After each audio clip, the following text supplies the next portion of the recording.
तो चलिए शुरू करते हैं। महाशिवरात्रि से एक दिन पहले स्कूटी पर लगाकर झंडा भगवा हम निकलते हैं हरिद्वार जल लेने के लिए। यह है कालागढ़ का सुक्कासोत का पुल और यहाँ है हनुमान जी का मंदिर।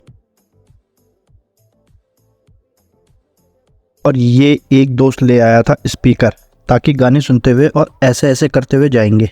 अफसोस 20 किलोमीटर तक ही हम अपने हाथ को लहरा पाए और इसको डाल दिया डिग्गी में। अब हमको जाना था हरेवली वाले रास्ते से।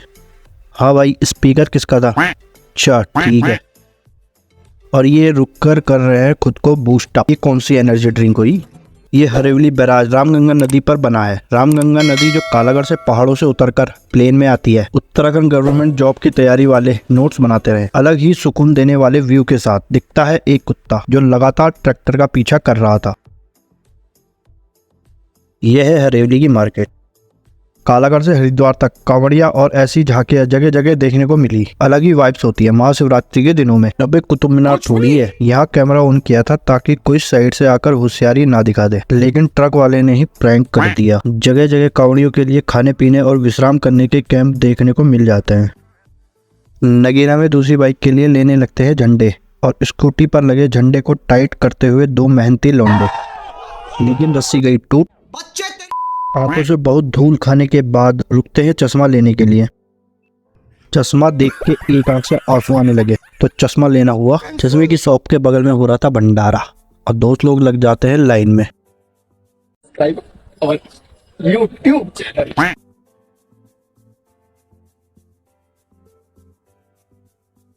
ये था आज के भंडारे में खाना और यहाँ खड़े होकर दबाने लगते हैं पूरी सब्जी। फिर निकल जाते हैं नजेवाद। इस रूट पर हरिद्वार तक कंटिन्यू कांवड़ियाँ मिलेंगे। ये सीधा रास्ता चला जाता है कोटद्वार और हम निकल जाते हैं हरिद्वार। और इस बंदे को ठुकने का बिल्कुल डर नहीं। अब हम पहुंच गए नजेवाद। यहाँ से हरिद्वार 51 किलोमीटर और बचा है। हरिद्वार से आने वाली भीड़ देखकर आप समझ ही गए होंगे कितनी आस्था है महाशिवरात्रि की लोगों के अंदर।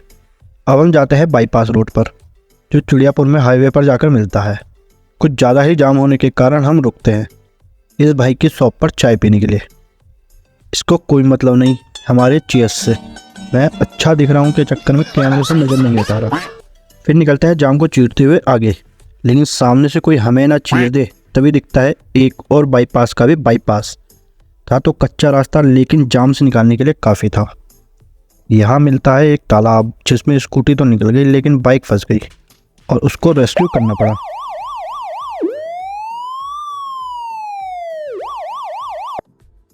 अब हाईवे में पहुंचने के बाद एक दोस्त का कॉल आता है जो ऋषिकेश ही रहता है। उसने बोला भाई इधर आ जा, से जल भर लेना।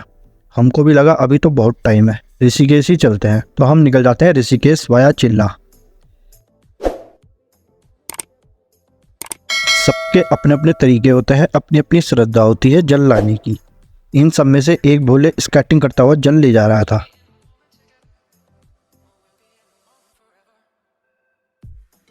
और यहाँ नील पर्वत की चोटी पर चंडी देवी का मंदिर। और इस ट्रक में पूरे गांव को पकड़कर लाया जा रहा है। अब चीला से ऋषिकेश रूट पर हम निकल जाते हैं। तभी मिलते हैं अपने सब्सक्राइबर। ये जा रहे हैं नीलकंठ। अचानक से ये भाई बोलता है स्कूटी के हेड पर मोबाइल रखकर वीडियो बनाते हैं, मस्त बनेगी। मैंने बोला मैं भी आ रहा हूँ। बोलता है हाँ पूरा। फिर बोलता है कंधे पर बैठ। फिर जबरदस्ती मुंडी निकालकर खुद को कैमरे में दिखाया। अब मिलते हैं सीधा ऋषिकेश में।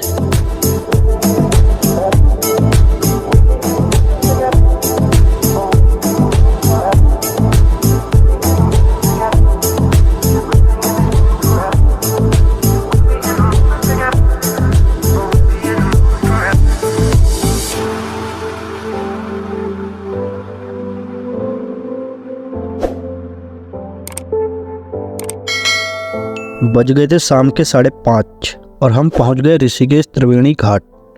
यहाँ करते हैं अपनी बाइक स्कूटी पार्क और यहाँ मिलता है कंडारी भाई। इसने ही हमको यहाँ बुलाया और खुद 1 घंटे के बाद चला गया। यह है त्रिवेणी घाट, बहुत ही साफ और सुंदर।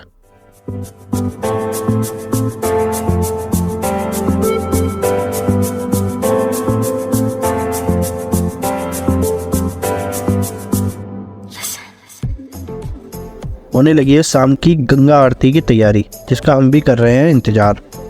सुबह 11 बजे से निकले हुए थकावट भी लगी थी, लेकिन आरती देखने और गंगा स्नान करने के बाद अलग ही एनर्जी आ गई।